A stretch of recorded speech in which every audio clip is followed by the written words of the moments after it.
Yes बच्चों, board पर देखो आप, सेकेंड डेरिवेटिव। यस बच्चों, टॉपिक रजिस्टर के पेज पर लिखो आप second derivative are the horse. Yes बच्चों, second derivative are the horse पे लिखो x इज इक्वल टू, जो डाउट से मैं वो ले रहा हूँ मैं, x equal to sine T and y is equal to sine P T.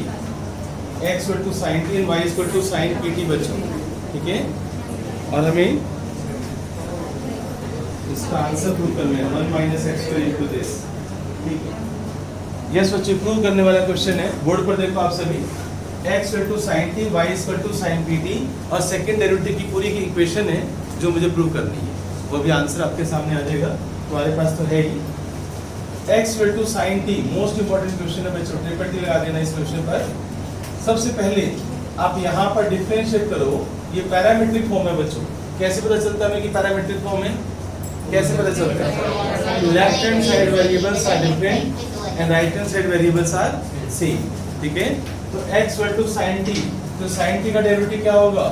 cos t, और dy by dt is equal to, इसका डेरिवेटिव क्या होगा? cos pt, और एंगल का डेरिवेटिव क्या होगा? p, तो p cos pt बन जाएगा।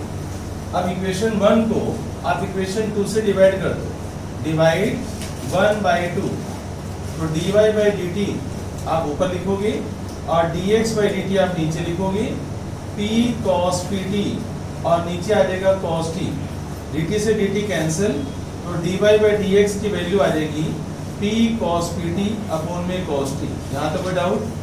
स्टेप समझ आ गए? मैंने क्या किया, एक बार डिफरेंशिएट किया, dx बाई dt आया, dy बाई dt आया, डिवाइड किया, dy बाई dx आ गया, राइट। अब मुझे इसका द्वारा डेरिवेटिव करना है।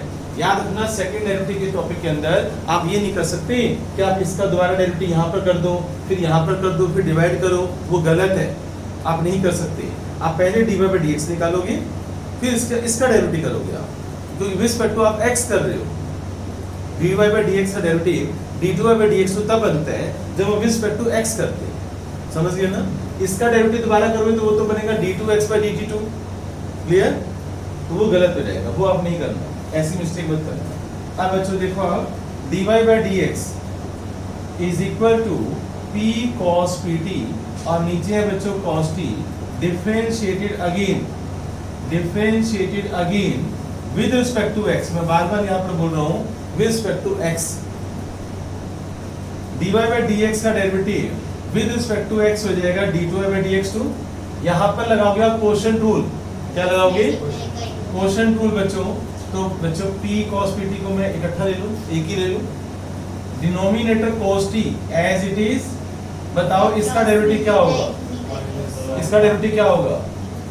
माइनस साइन pt, और फिर p आएगा और वो p स्क्वायर बन जाएगा, तो minus p square sine pt। ये स्टेप क्लियर हुआ? Denominator as it is, derivative of numerator. पता चला कैसे? इसका डेरिवेटिव क्या होगा? माइनस साइन pt, एंगल का फिर डेरिवेटिव p इंटू p क्या होगा? p square.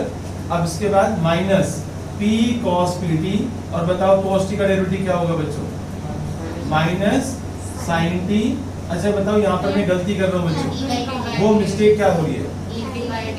यस, देखो आपने cos pt का डेरिवेटिव किया, माइनस साइन pt आया, एंगल का derivative with respect to x हो रहा है ना बच्चों, तो dt बाई dx आएगा। यहाँ पर क्या आएगा? dt बाई dx, और यहाँ भी क्या आएगा? dt बाई dx, क्योंकि एंगल का हम दोबारा डेरिवेटिव कर रहे हैं, समझ गए ना। अगर आप विद रिस्पेक्ट टू t करते हो ना, विद रिस्पेक्ट टू t करते हो, तो t का derivative with respect to t 1 होगा, लेकिन t का derivative with respect to x क्या होगा? dt बाई dx, और डिनोमिनेटर में क्या है मेरे पास बच्चों? cos square t। अब इन दोनों में से देखो कॉमन क्या आ रहा है, और आंखें खुली रखो। आंखें खुली रखने का मतलब है जो पहले के स्टेप्स हैं उनका यूज करना सीखो। जैसे sin t की वैल्यू x है, जहाँ sin t है वहाँ पर x लगा दो, जहाँ sin pt है वहाँ पर y लगा दो, जहाँ पर ये आएगा वहाँ पर dy बाई dx लगा दो, ऐसे यूज करना सीखो। इसको बोलते हैं आंखें खुली रखो। अब करना क्या है बच्चों, यहाँ पर d2y by dx2 is equal to cos t की कोई वैल्यू नहीं है ना मेरे पास, नहीं है, ओके। sin pt की वैल्यू क्या है? y, तो मैं यहाँ पर y लिख रहा हूँ, ठीक है।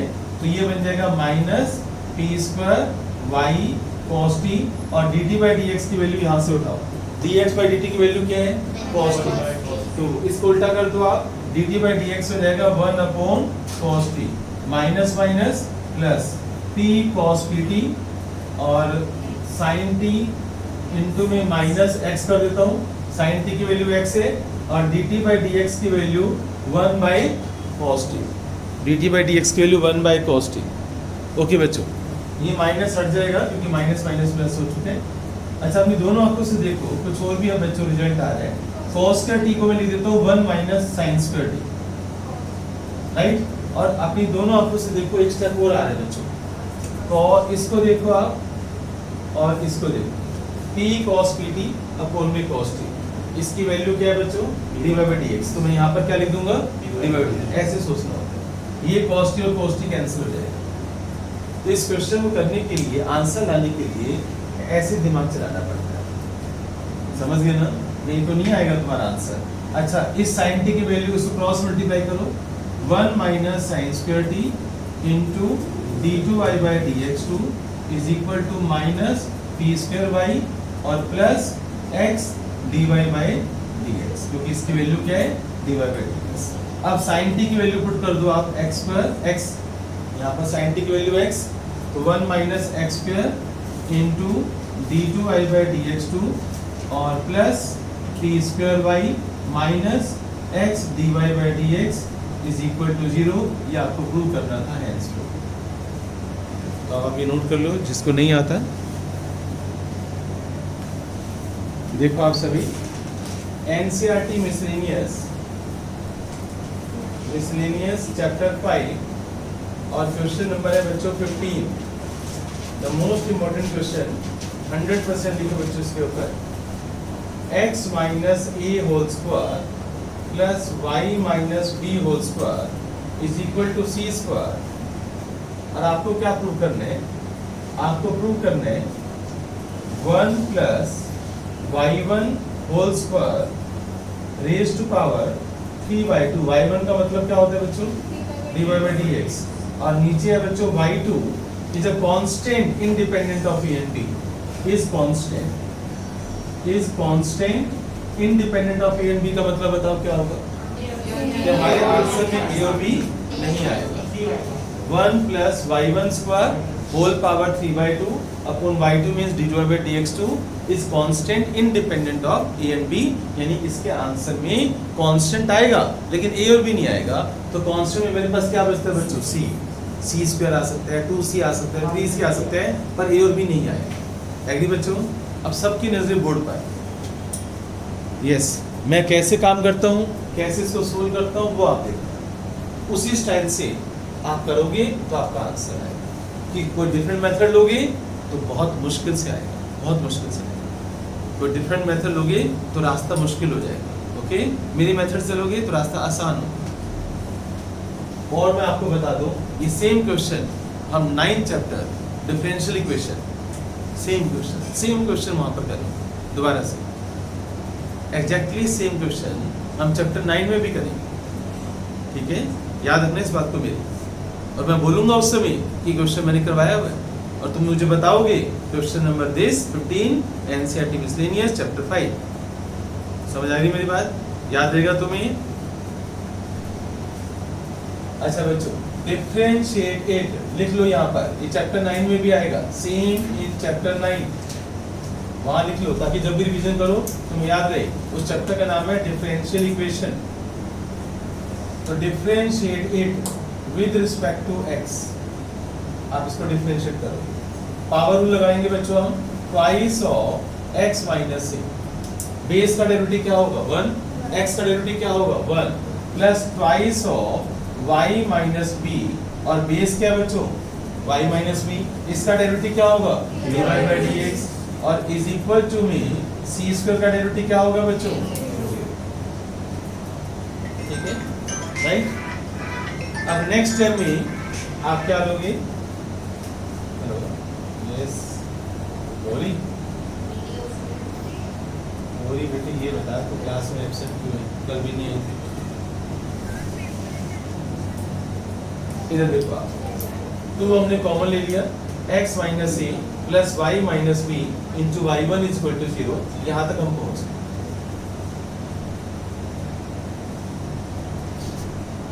अभी मैं dy बाई dx लिख देता हूँ। अब मुझे क्या करना चाहिए, इसको इक्वेशन 1 बोलो आप। अब यहाँ से मैं इसको दोबारा डिफरेंशिएट करता हूँ, differentiated again with respect to x। तो x का डेरिवेटिव क्या होगा बच्चों 1, a का डेरिवेटिव क्या होगा 0, कांस्टेंट है। यहाँ पर क्या लगेगा बच्चों, product rule, first as it is. बताओ dy बाई dx का डेरिवेटिव क्या होगा, d2y by dx2 plus dy by dx as it is. इसका डेरिवेटिव कौन बताएगा, dy बाई dx और इज इक्वल टू 0। एग्री बच्चों? अब ध्यान से देखो कि मैं यहाँ पर क्या कर रहा हूँ, 1 plus y minus B d2y by dx2 plus dy by dx का whole square, y minus B into d2y by dx2 is equal to, क्यों ना मैं इसको और इसको उधर ले जाऊं। अगर ये 1 उधर जाएगा बच्चों तो -1 हो जाएगा, ये dy बाई dx का होल स्क्वायर उधर जाएगा तो माइनस dy बाई dx का होल स्क्वायर हो जाएगा। एग्री बच्चों? राइट। अगर मैं माइनस कॉमन ले लूँ तो अंदर क्या हो जाएगा, प्लस हो जाएगा। यहाँ तो कोई डाउट? मैंने कहा था एक स्टेप, मेरा ध्यान से देखो मैं कैसे काम कर रहा हूँ, तभी आंसर आएगा। अब हम यहाँ तक पहुँच गए।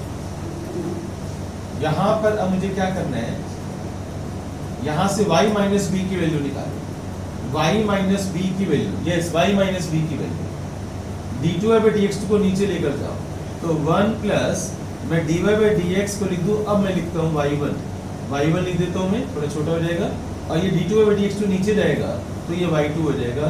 इस स्टेप में कोई डाउट है तो बताओ, यहाँ तक किसी बच्चे को डाउट है तो बताओ। y माइनस बी की वैल्यू मैंने निकाली है, y माइनस बी की value, any doubt? y minus B की वैल्यू अब मैं सब्स्टिट्यूट करूंगा यहाँ पर, और यहाँ से मैं x माइनस ए की वैल्यू निकालूंगा।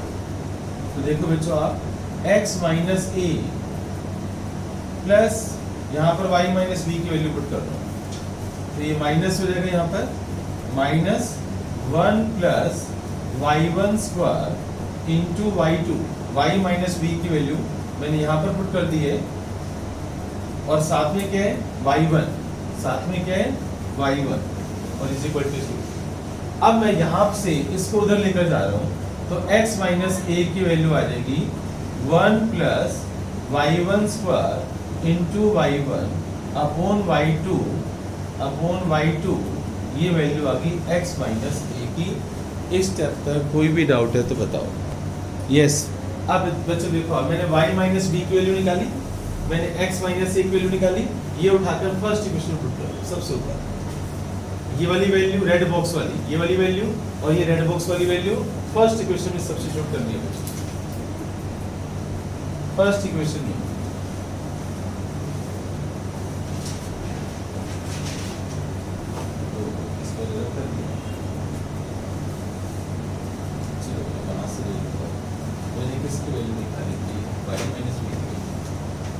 फर्स्ट इक्वेशन में आप सब्स्टिट्यूट कर दो, बताना x माइनस ए की वैल्यू बच्चों मेरी आई है 1 प्लस y1 स्क्वायर और इनटू में y1 और नीचे y2 और होल स्क्वायर, ये x माइनस ए की वैल्यू। बताना y माइनस बी की वैल्यू क्या थी, शायद ये वाली नहीं थी, है ना, 1 प्लस y1 स्क्वायर और अपोन में y2, बस ये था, माइनस भी है, तो ऐसे कर देता हूँ। ठीक है, अब ठीक है बच्चों, मैंने x माइनस ए की वैल्यू और y माइनस बी की वैल्यू यहाँ पर सब्स्टिट्यूट कर, तो x माइनस ए और y माइनस बी की वैल्यू आप सब्स्टिट्यूट कर, इट्स ओके। हम यहाँ तक पहुँच गए बच्चों। अब अपनी दोनों आंखों से देखो आप, या डिनोमिनेटर में अलग अलग स्क्वायर सबके ऊपर लगा दो। देखो 1 प्लस y1 स्क्वायर का होल स्क्वायर और फिर y1 स्क्वायर और नीचे y2 स्क्वायर, एग्री बच्चों? और इधर माइनस का स्क्वायर प्लस हो जाएगा, 1 plus Y one square whole square और नीचे y2 स्क्वायर और is equal to C square. पहले आप समझ लो, बाद में नोट करना। बताओ इन दोनों में से कॉमन क्या आ रहा है बच्चों? Into 1 plus Y one square का होल स्क्वायर बाहर आ रहा है और नीचे से y2 स्क्वायर बाहर आ रहा है। यहाँ पर क्या रह जाएगा? y1 square plus 1 is equal to C square. अब ध्यान से देखो, बेस सी में देखो, अगर इसको आप x बोल दो, ये x है तो ये x स्क्वायर बन जाएगा ना, तो x क्यूब हो जाएगा ना ये। This and this base same तो पावर क्या हो जाएंगी बच्चों? ऐड। तो पावर ऐड होंगी तो यहाँ पर क्या आ जाएगा? 1 प्लस वाई वन स्क्वायर का होल क्यूब। बोलो, बेस सेम तो पावर ऐड और अपोन में क्या है बच्चों मेरे पास? y2 स्क्वायर और इज इक्वल टू क्या है बच्चों? c square. अब मुझे यहाँ पर देखो क्या चाहिए? स्क्वायर 3/2, तो मैं स्क्वायर रूट ले रहा हूँ। क्या ले रहा हूँ मैं? Square root. तो स्क्वायर रूट लूंगा तो 1 प्लस वाई वन स्क्वायर की पावर यहाँ पर क्या आएगा? 3/2 और नीचे क्या आएगा? y2। जब हम स्क्वायर रूट लेते हैं तो प्लस माइनस लगाते हैं, जब हम स्क्वायर रूट लेते हैं तो क्या लगाते हैं? Plus minus. तो ध्यान से देखो, दिस इज कांस्टेंट, इसका answer this is constant and independent of A and B. अच्छा हाँ, मेरे आंसर में प्लस माइनस आएगा, तुम्हारे आंसर में प्लस माइनस नहीं आएगा, माइनस आएगा, माइनस। ठीक है, तो बच्चों which is this is independent of A and B. हमें प्रूव करना था कि independent of A and B. तो बच्चों तुम्हारा आंसर बेटे गलत हो गया, क्योंकि तुम्हारा माइनस आ रहा है। एक्चुअली यहाँ पर मैं प्लस सी लगाऊंगा, is equal to plus C. Why? Because mention है बच्चों क्वेश्चन में सी की वैल्यू ग्रेटर देन 0 है। देखो लिखा हुआ है सी ग्रेटर देन 0, यानी सी तुम्हें पॉजिटिव लेना। अब सी पॉजिटिव लेना तो प्लस सी आएगा। अब तुम चेक करो कि तुम्हारा तो नेगेटिव सी आ रहा है। इधर देखना, उन्होंने ये बोला है सी पॉजिटिव है। अगर सी पॉजिटिव है बच्चों, सी पॉजिटिव है, तो अगर सी पॉजिटिव है तो एक आंसर तो मेरा प्लस सी आएगा। एग्री? दोनों आंसर से लिखने पड़ेंगे मुझे। एक अगर सी पॉजिटिव है तो एक आंसर क्या आएगा? पॉजिटिव आएगा। अगर मैं सी पॉजिटिव लेता हूं और माइनस पॉजिटिव क्या होगा? माइनस प्लस क्या होगा? माइनस। तो दूसरा आंसर क्या आएगा? माइनस सी। यानी इसके दो आंसर हैं, एक प्लस सी और एक माइनस सी, और दोनों ही मतलब मैं इसको हटा नहीं सकता, प्लस साइन को हटा नहीं सकता। इसके दोनों आंसर हैं सी बी और माइनस सी बी है, इसलिए तुम राइट हो। इसके दोनों आंसर हैं सी बी और माइनस सी बी, क्योंकि सी पॉजिटिव है ना, तो सी मान लो 10 है, वो ये कहना चाहते हैं सी पॉजिटिव नंबर है। तो पॉजिटिव पॉजिटिव तो पॉजिटिव होगा, फिर पॉजिटिव नेगेटिव नेगेटिव होगा ना, तो माइनस सी अलाउड है बच्चे, यानी प्लस माइनस सी आंसर है। सर मैंने